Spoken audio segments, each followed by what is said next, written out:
everyone for the class today. So I'll actually divide this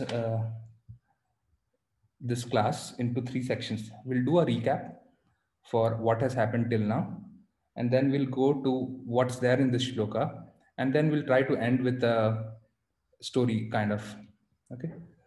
So what has happened till now? In the first chapter, we can know that the fight, the Mahabharata has started, and then just before the start of the war, Arjuna, everybody has already blown their shanks. Dhritarashtra is asking Sanjay what's happening with the Kurus and my sons, Kurus and Pandavas. That's basically my sons and the Pandavas. And everybody has blown their conch shells. Then Arjuna asks Krishna to take him in between the battlefield. So he wanted to see that who all are fighting. Once he sees them, he gets bewildered. He says, "Oh my God, these are all my relatives, and how am I supposed to fight with them? And even if I fight and win, what's the use of this victory? Because I'll be just killing even only my own people." So that's what had happened in first chapter. In the second chapter, basically we started to understand when Krishna starts to chastise him that you are not this body, you are the soul. So before we start, before looking, like without looking, can anyone tell me what's the name of the second chapter? Contents of Gita summarized. Yeah, contents of Gita summarized. So basically, in the second chapter, you will find everything that is there in the complete Bhagavad Gita 18th chapter in a summary. So even in the first shloka, right? What Prabhupada has said in the purport, he says that in this Bhagavad Gita you will find things that are mentioned in all the Vedas, but you will also find those things that are not mentioned anywhere else. So that's what Srila Prabhupada says in the first shloka. Even in the last shloka that Shatrugna Priya Mataji took yesterday, 2.46, it's given like whatever is there, whatever is the requirement of the well can be fulfilled by the reservoir. So if you have the reservoir, your requirement of the well is automatically fulfilled. So that's what in the second chapter we have a lot of topics. Each of the topics. Okay, so before that, how many topics are explained in the Bhagavad Gita? Anybody can try. How many topics are covered? Yes, Urmil Mataji, you can say one. Probably we can cycle it around. Haribol Prabhu, sorry to interrupt. Can you please speak in Hindi? I think most of people may not be understanding English, right? Yeah, I'll try, Mataji. Actually, I'm not so good in Hindi, but I'll try. I don't know. Everybody understand English? I think some may not be. Sure, Mataji. Okay, sure. carry on. Haribol. Yeah. So 5 topics are covered in the Gita. 5 topics. Yeah. तो एक बताइए माताजी, एक topic के बारे में बताइए. एक सो हम लोग सबको पूछेंगे, एक जन को पूछेंगे. नेचर, प्रकृति. राधिका माताजी. टाइम. काल. अनुपमा माताजी. या टाइम इज काल. या ईश्वर. जीव. या सिद्धार्थना माताजी. जीव. And one more. जीव. Yeah, जीव. So we have karma. So Ishwar, Jeev, Prakriti, Kal, and Karma. These are the 5 topics that are covered in the Bhagavad Gita. Okay. So yeah, so I actually went through some of Srila Prabhupada's lecture. तो थोड़े Srila Prabhupada जी के lecture के बारे में भी मैं सुन रहा था. तो Prabhupada जी बता रहे थे कि what is devotional life? How can you define devotional life? Anybody wants to try? Just in one line. भक्तिमय जीवन का अर्थ क्या है? प्रभु जी, क्या मैं बता सकती हूँ? हाँ श्रद्धा. ईश्वर के चरणों में अपने आप को पूर्ण रूपेण समर्पित कर देना, यही भक्ति में जीवन है. सही है माता जी. एक और कोई ट्राई करना चाहता है? जयश्री माता जी. प्रीतिपूर्वक सेवा. बिल्कुल, वो भी अच्छा है. तो प्रभुपाद जी के सॉरी Can I say? या मानसी माता जी. Engaging our senses for the pleasure of the Lord. Yes, closer. Asubha Mataji, you want to try? Yes. Detachment from everything else and attachment to the Lord. Yeah, so these are all definitions of bhakti. So what Srila Prabhupada was explaining, बता रहे थे उनके lecture में कि भक्तिमय जीवन का अर्थ है कि आपको भगवान को आपके जीवन में जोड़ना है, बस उतना ही अर्थ है। उसका मतलब ये नहीं है कि आपको कुछ अलग से करना है या कुछ नया करना है। आप जो भी कर रहे हो अपने जीवन में कंटिन्यू करते रहिए, लेकिन भगवान को केंद्र में रख के करिए। यही भक्तिमय जीवन का अर्थ है, ऐसे प्रभुपाद जी ने बताया था अपने क्लास में। तो वो बता रहे थे कि कैसे आप अपने भक्ति जीवन के साथ भगवान को कैसे किस प्रकार ऐड कर सकते हैं या फिर किस प्रकार भगवान को केंद्र में भी रख सकते हैं। तो प्रभुपाद जी बता रहे थे एक एग्जाम्पल कि जब एक पुरुष और स्त्री प्रेम में रहते हैं, somebody is in love, so how they work it out, भले ही उनके पास कितना भी कार्य चलता रहे, बहुत बिजी भी रहे अपने कार्य में, लेकिन उनका मन जो रहता है वो अपने प्रेमिका के ऊपर रहता है। So is always thinking about the lover. So that's how Srila Prabhupada was explaining that it's mentioned in the Vedas. Actually, it's said like even if you are completely engaged in your work duties or material activities, but your mind is continuously concentrated towards Krishna, the way a lover is always in the mind of the loved one. So that's the way the example is given. So yeah, so one more thing, I'm just recapping, okay, whatever we have covered. So एक और चीज बताया गया है कि हमें जो ये भक्तिमय जीवन में आगे बढ़ना है उसके लिए हमें एक गुरु की जरूरत है, गुरु या गाइड, गुरु की जरूरत है बेसिकली, कि जो हमें बता सके कि आगे कैसे बढ़ा जाए, क्या किया जाए, कैसे भक्ति में आगे बढ़ते हैं, सब कुछ। और एक और चीज जो भक्ति में बताया गया है is the difference between what is sense enjoyment and what is for Krishna consciousness. Basically कभी कभी ऐसे हो जाता है कि भगवान के नाम पे हम लोग बहुत कुछ कर लेते हैं, एज इन हम लोग बोल देते हैं कि हाँ आज ये खाने का मन कर रहा है, तो फिर बोलते थे ठीक है भगवान को भी भोग लगा देंगे। बेसिकली अब ऐसे मन रखना चाहिए कि हाँ हम लोग को भगवान के लिए बनाना है और इवेंचुअली हम लोग उसका आस्वादन करेंगे प्रसाद के रूप में। तो उस प्रकार हम लोग का मनस्थिति होना चाहिए। और एक और चीज जो बताया गया है वो है भगवद गीता 6.41, उसमें बताया गया है, जैसे वो एग्जाम्पल दिया गया था, प्राप्य पुण्य कृतम लोकान उसित व शाश्वती समा सुचिनाम श्रीमताम गेहे योग भ्रष्टो विजायते।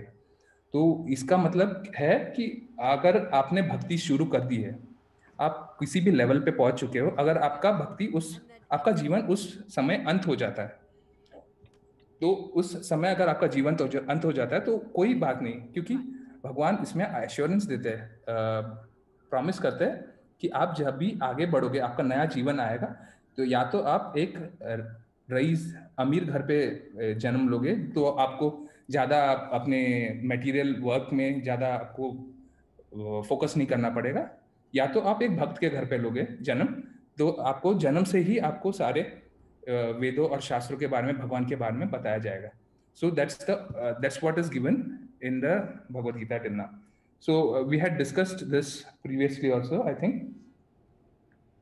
Yoga Bhrashta. So Prabhupada ji was trying to say one more thing, that just because we heard this shloka, right, that Yoga Bhrashta, that if somebody fails, they can continue in the next life at the same level. So we shouldn't aim for failure, is what Srila Prabhupada is saying. ऐसा नहीं कि हाँ अभी तो हमने भक्ति कर ली है, अभी छोड़ दो, अभी क्या, एक बार भगवान का नाम ले लिया तो ठीक है ना, अगली बार से हम लोग को कुछ अमीर या फिर भक्त के घर में जन्म मिलेगा तो अगली बार से शुरू करेंगे. That should not be our thought process. What he was trying to say is, आप पूरी कोशिश कीजिए कि यही जन्म में आपको भगवत धाम वापस जाना है, लेकिन अगर आपकी भक्ति उस लेवल तक नहीं पहुंचती कि आप यही जन्म में भगवत धाम जाए, तो भी आपको अगले जन्म में ऐसा जगह पे या फिर ऐसे फैमिली में जन्म मिलेगा जहाँ पे आप भक्ति आसानी से कर सकते हैं. तो इसी पे प्रभुपाद जी एक एग्जांपल दे रहे थे कि उनके वो टाइम पे, एक्चुअली अभी मुझे अमृता माता जी बता सकती है कि सही है कि नहीं, वो बता रहे थे कि मेडिकल जो उनका कॉलेज था उसमें जिन्होंने पूरा खत्म किया और लास्ट एग्जाम में अगर फेल हो जाते तो भी उनको एक LMS सर्टिफिकेट मिलता था. LMS is basically people who have completed 5 years but failed in the last exam, license in medical science, something like that. और जो भी पास हो जाते थे उनको MBBS या फिर वो डिग्री मिलता था. बेसिकली जो LMS था उसका मतलब ये नहीं है कि आपने जो पढ़ाई किया वेस्ट है, but you have some level of practice, but you are not a doctor, but you have done something. ऐसा नहीं कि आपने 5 साल पढ़ाई किया वेस्ट हो गया करके. So even in material world, that is what we have seen is what Srila Prabhupada said in this exam. Okay, so we'll start with this today's shloka. So today's shloka is actually based on Karma Yoga. It's a start of Karma Yoga. It gives a little bit of hints of Karma Yoga, because this is second chapter, right? This is contents of Gita summarized, so it has parts of everything. तो इसमें बताया गया है कि कर्म योग क्या है. Basically work in spiritual path.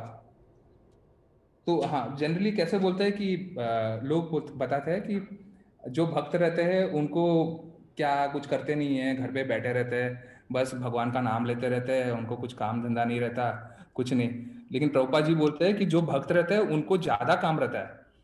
जो नॉर्मल मायावादी या मटेरियलिस्ट लोग रहते हैं उनको तो खाली 8 घंटा काम करना रहता है, लेकिन जो भक्त रहते हैं उनको तो 24 घंटा काम करते रहना रहता है, हमेशा काम करते रहते. ऐसा नहीं होता कि उनका कोई भी जो चीज है वो भक्ति से दूर होकर कर सकते हैं. प्रसाद बनाना है तो भगवान के लिए बनाना है, कुछ पढ़ना है, कुछ को या तो आपको कुछ गोल अचीव करना है तो आपको आगे सोच के करना है कि ये मेरे को भक्ति में मदद करेगा आज आगे जाके. तो भगवान जो भक्त रहते हैं उनका जो पूरा लाइफ जो रहता है उनका he has to work more as compared to a materialist, but that work is more enjoyable as compared to a materialist. So actually इसमें मुझे एक example आ रहा था. Anybody wants to try? So in material world, what is the result of doing a good job? If you are working in a material world, in a material job, somebody wants to answer, what is the result of doing a good job? Anyone? Comfortable life. You will get comfortable life. Yeah, those are byproducts, Mataji. So if you are doing a good job, you'll end up getting some high Good salary and promotion. higher These are salary. the two things. Promotion and higher salary. Yeah. So those are all byproducts. So basically what happens in material world is if you do a good job, if you are doing very good job, the result will be you will get more job. As in you have to do more work. If you are doing a good work, you will get more work to do good work. तो जो अच्छा काम करते हैं उनको और काम मिलता है काम करने के लिए. But the problem of this is it's not enjoyable. आप थोड़ी देर तक कार्य कर सकते हैं लेकिन फिर उसके बाद you get fatigue, you get bored. Why you will start thinking क्या क्यों मैं कर रहा हूँ ये इससे मेरे को निकलना है. वैसे फिर एक दूसरा जॉब में जाएंगे, फिर वही चक्कर चलता रहेगा. और जो बाय प्रोडक्ट्स है वो आप देखोगे तो कभी कभी आपको हाइक्स मिला जाएगा, बेसिकली आपको वापस पुश करने के लिए that you do more job और more work. So that's how it works in material world. But the principles are same even in the spiritual world. That if the result of doing bhakti very well is that you get more bhakti or you do more devotional service. लेकिन उसमें फर्क क्या है कि devotional service is enjoyable. आप कभी देखोगे नहीं कि जो भक्त रहते हैं वे हमेशा उदास रहते हैं, अरे इतना सारा सेवा दे दिया, अभी मेरे को कल से नहीं करना है, बस हो गया, कल दूसरे मंदिर में जाकर सेवा करूंगा. ऐसा तो नहीं होता. जो जितने भक्त रहते हैं वो जब भी उनको सेवा मिलता है तो और आनंदित होते हैं कि मुझे और सेवा करना है और सेवा करना है. एग्जाम्पल ही देखोगे, प्रभुपाद जी अपने एग्जाम्पल दे रहे थे कि मैं खाली 2 या 3 घंटा सोता हूँ तो बाकी के टाइम में या तो बुक्स लिखता रहता हूँ या तो प्रवचन देता रहता हूँ. हमारे लाइफ में हम खुद देख सकते हैं हमारे गुरु महाराज कैसे सिर्फ 2 या 3 घंटा सोते हैं, पूरे दिन सेवा किसी ना किसी की प्रॉब्लम में या फिर मीटिंग्स में अटेंड करते रहते हैं. और क्लोजर आओगे तो कृष्णमय माता जी को देख लीजिए कैसे वो सेवा चलता रहता है उनके घर पे पूरे दिन. और कभी आपके माता जी के चेहरे में थकान दिखाई देगा लेकिन उत्साह कम कभी नहीं दिखाई देगा. हमेशा she is always that enthusiastic to do Krishna conscious activities. She is never like you will never see a sad face or nahi I don't want to do this. It will always be active and enthusiastic. So that is what is about doing devotional activities. So now that we are going to start with the karma topic, किसी को बताना है कि 3, if you have heard about it, if you have not then it's okay, अगर बतानी है तो ठीक है. 3 प्रकार के कर्म क्या होते हैं? Anybody wants to try? Yes, Urmila माता जी. हरे कृष्ण. हाँ.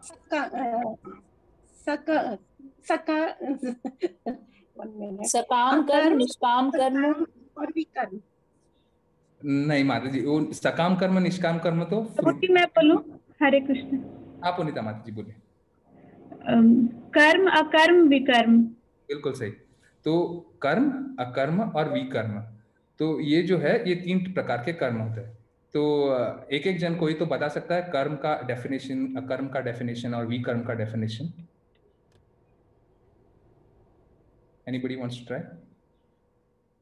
Okay, so I'll say. Maybe I'll say. Yeah, Anupama Mataji, please. Vikarma is the 4 sinful, जो 4 पाप है, जो 4 वर्जित चीजें हैं वो विकर्म है। ठीक है।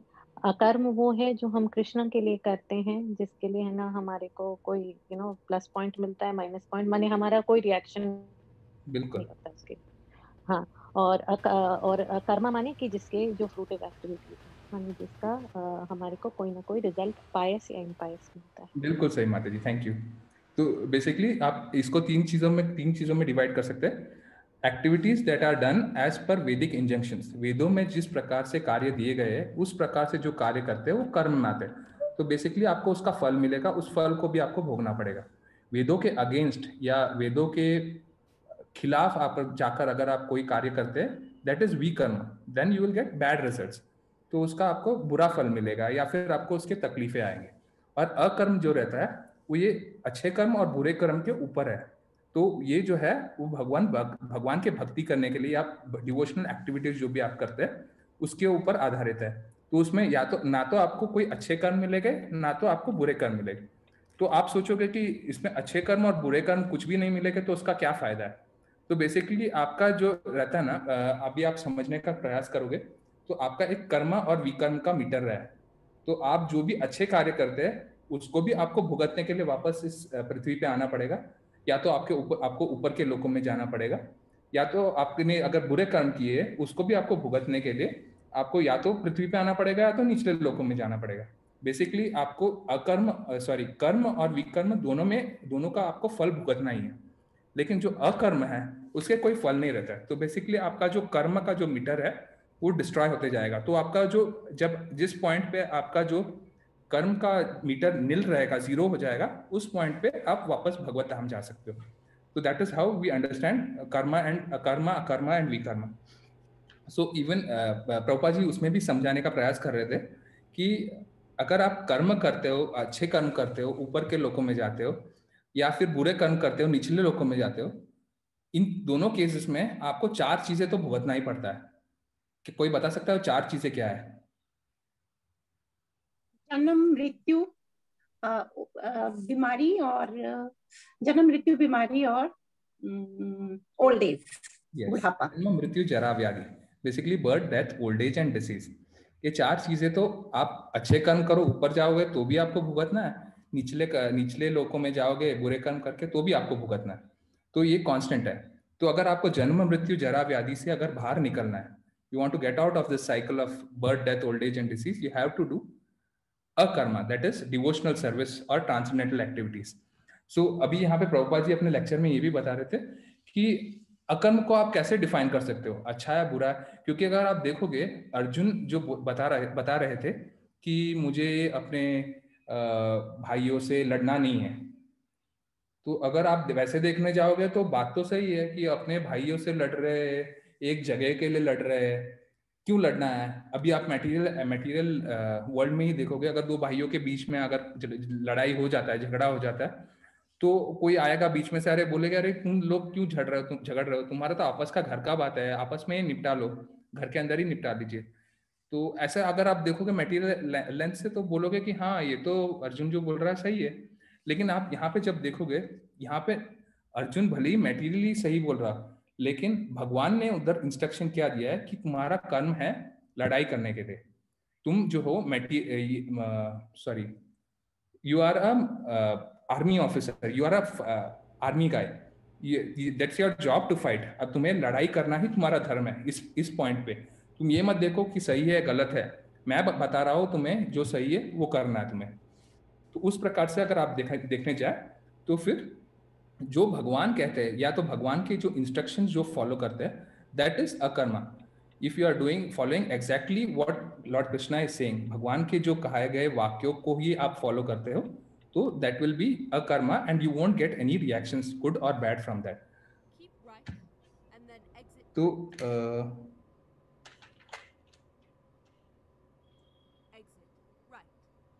ओके, तो उसके पहले तो आगे अगर आप बोल रहे कि भगवान के इंस्ट्रक्शंस फॉलो करने, तो एक टाइम पे अर्जुन को तो भगवान कृष्ण ने बताया था, तो हम भी तो पूछ सकते हैं हमें कौन बताएगा? हमारे पास तो भगवान कृष्ण नहीं है बताने के लिए, और भगवत गीता भी दिया गया है, लेकिन भगवत गीता हजारों चीजों तरीकों से इंटरप्रेट किया जा सकता है। आप कैसे बता सकते हैं कि कैसे तरीके से इंटरप्रेट किया जाए? किसी को आंसर ट्राई करना है इसके लिए, कैसे इंटरप्रेट किया जा सकता है भगवत गीता? ये भगवत गीता का ही श्लोक है basically. You have to follow under a spiritual master. आपको एक गुरु के आश्रय लेके आपको भगवत गीता समझने का प्रयास करना है। तो जब तक आप गुरु के आश्रय में नहीं जाते हो और खुद से अगर कोशिश करते हो भगवत गीता या कुछ समझने का, तो you might get misled. You might get right path also, but you will more chances that you will get misled, especially in this Kali Yuga. So that's why it's always right to follow the spiritual master. And who is a spiritual master? Prabhuji, that shlok tatvidi pranipatena praniprashnena sevaya. You surrender, you give the service, and tatvidi pranipatena praniprashnena sevaya upadekshanti te jnanam jnanena tattvadarshunam. And that guru who has the vacho vegam, he has control over the senses, the mind, the tongue, the genitals. He's the person who's fit to be a guru. That's right. Thank Prabhu you. की जो परंपरा से आए हुए हैं वो उन गुरु के द्वारा ही हमें ज्ञान प्राप्त करना चाहिए। Yes, that is also right. तो बेसिकली अगर आप एकदम छोटे इसमें डेफिनेशन देना चाहोगे, तो फिर गुरु वो है जो खुद भगवान के इंस्ट्रक्शंस को फॉलो कर रहा है। ऐसा कोई व्यक्ति गुरु नहीं बन सकता जो खुद ही फॉलो नहीं कर रहा है और दूसरों को अगर लेक्चर दे रहा है। That is not a Guru. The Guru is one who himself follows the instructions of Lord and then he can inspire you to follow the instruction. That is what is guru. So okay, I have one more minute, so I'll end with a story actually.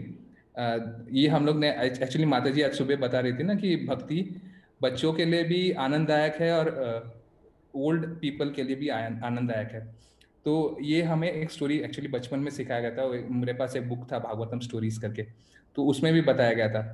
So this is basically, you can, okay, this is more of a interactive story, okay? So you have to tell me what the meaning of each passage is.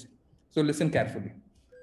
So what happens, एक बार क्या होता है कि एक साधु अपने शिष्यों के साथ एक राज्य में जाते हैं। तो राज्य में जाते हैं तो वो पहले एक राजकुमार को देखते हैं जो अपने घोड़े पे घूम रहा है, मतलब अच्छे से he is enjoying himself, he is doing all the activities. And then when he sees him, he gives him a blessing. उनको एक आशीर्वाद देते हैं कि राजपुत्र चिरंजीवी, कि हे राज के पुत्र, Prince, you live for a long time, you live forever. Anybody wants to say why was this given? किसी को ऐसे सोचना है? Just try it. I'll explain what this means. Yeah. He was given that blessing so that he could enjoy more of his material life. That's why he was given that blessing. Yeah, so that is one part of it, Mata. And then after death, he anyway has to suffer because of his enjoyment of sense. So yeah, so since devotees are very merciful, right? तो कैसे दयालु रहते हैं ना भक्त, तो वो ऐसे हमेशा सोचते हैं कि जितना ये अच्छे से रह रहा है अभी रह लेने दो, क्योंकि उनको पता है कि ये मरने के बाद ही might go to hellish planets, उनको नरक में जाना पड़ेगा, उन्होंने जो कार्य किए उसका भुगतना पड़ेगा। तो फिर that's why he gives him an blessing, राजपुत्र चिरंजीवी। The second one is he meets a son of a brahmana who is doing all the Vedic activities, जो अपने सारे क्रियाकर्म कर रहे थे वेदों के अनुसार। तो उनको देखते ही वो आशीर्वाद देते हैं। एक सेकंड, मैं भी श्लोका भूल गया। उनको आशीर्वाद देते हैं, माँ जीवा उनको आशीर्वाद देते हैं, तुम अभी तुरंत मर जाओ। Anybody wants to say why? So that he can go back to Godhead.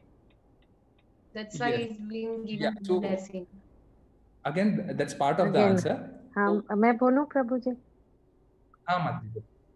हाँ, वो इसलिए वो बोलते हैं क्योंकि अगर तुम जीवित रहोगे तो भी तुम यही काम करोगे मरने के बाद, क्योंकि he was doing auspicious activities and pleasing Krishna, तो अभी मर भी जाओ तो कोई बात नहीं, जहाँ भी जाओगे वही काम ही करोगे. That's actually for the devotee, Mataji. This one was for the son of the Brahmana. He says, die immediately. तो बेसिकली वो क्या कहना का कोशिश कर रहे हैं कि आप अभी भक्ति नहीं, अभी वो वैदिक कार्य जो नियम सब पालन कर रहे हो, तो हो सकता है आगे जाके आपका पतन हो, लेकिन उस पतन होने से पहले तुम अभी मर जाओ, ताकि अगर आप अभी मरते हो then you might go to higher planets, you will get more better opportunities to do something better. This is for a Brahmana son. And then the third person that he meets is a butcher और एक कसाई से मिलते हैं, तो उनको आशीर्वाद देते हैं, जीवो माँ मरो, जीवो वा मरो वा, माँ जीवा माँ मरा, सॉरी माँ जीवा माँ मरा, कि आशीर्वाद ये है कि तुम जियो भी मत, तुम मरो भी मत. If he will die, he has to suffer in the hellish planets. Yeah, and if he lives, he'll end up killing too many animals and he'll be causing suffering to those animals. तो उनको जानवरों को भी तकलीफ दोगे अगर जिंदा रहोगे, और अगर मरोगे तो भी तुम हेल में जाकर बहुत तकलीफें सहोगे. और तीसरे जब जाते हैं तो ही मीट्स अ साधु और अ डिवोटी, और इनको आशीर्वाद ये देते हैं कि जीवो वा मरो वा. So basically this blessing is, ये आशीर्वाद ये है कि तुम या तो जीना चाहते हो तो जियो, या तो अगर तुम मरना चाहते हो तुम मरो, तुम्हारे ऊपर है. तो basically he gives this because what Anupama ji said, that if you stay here, if you are living in this world, अगर आप यहाँ पे हो तो आप भक्ति का कार्य करोगे और लोगों को भक्ति में लाओगे, प्रचार करोगे, और अगर तुम मरोगे भी तो तुम भगवत धाम में जाओगे.